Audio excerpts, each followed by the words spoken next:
watching Good Morning Columbia, live from Main and Gervais.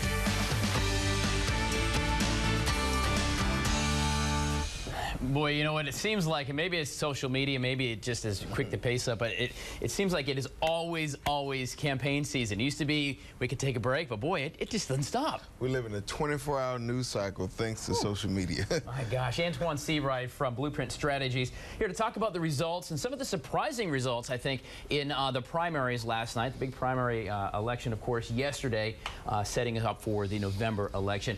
Interesting stat, only 18% of voters turned out for the primaries. And I know primaries don't often get a lot. Is that normal? Is that average? I think it's about average, but I would imagine that it's probably if it's an uptick, it's a small uptick. Okay. Because it's what you just said. We live in a 24-hour news cycle.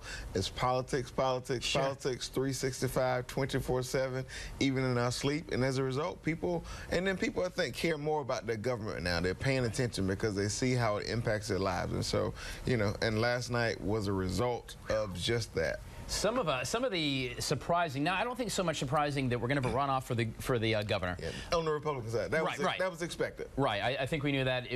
Really, the coin toss was going to be whether it was going to be Templeton or Warren, and so obviously. But Warren. you know what's so ironic about that? It was just 4 weeks ago, that John Warren was polling at like single digits, Right. like 2-3%, and now he is in the runoff with the sitting governor.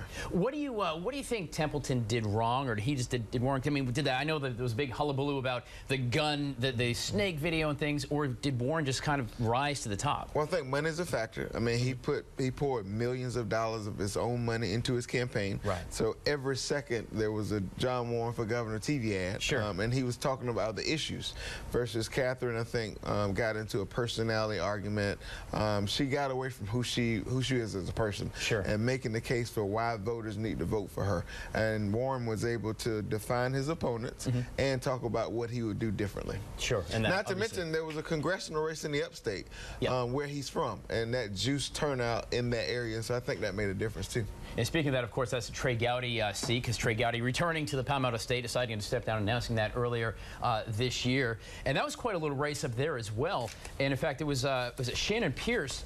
I had seen a lot of stuff about her, and she seemed to be like a favorite, but not in according to voters, 3.39%, so under 3.5%. That polling. again was primaries are about name ID. Right.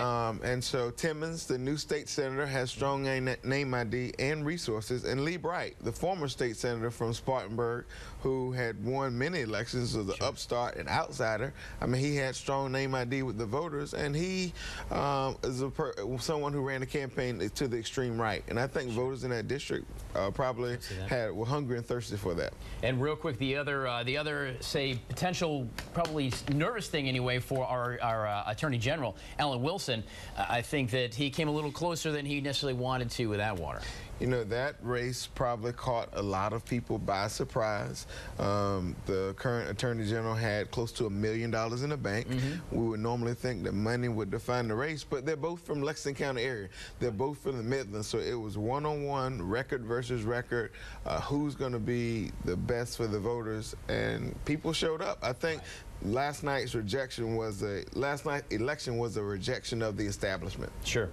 We're going to continue on with Antjuan Seawright here from Blueprint Strategies. A little more on some of the results. Again, down in the Low Country, a bit of a shake-up as well. Something new for Mark Sanford, something he's not faced, and also the power of the Trump endorsement. We're going to talk about that in about 10 minutes with Antjuan as well.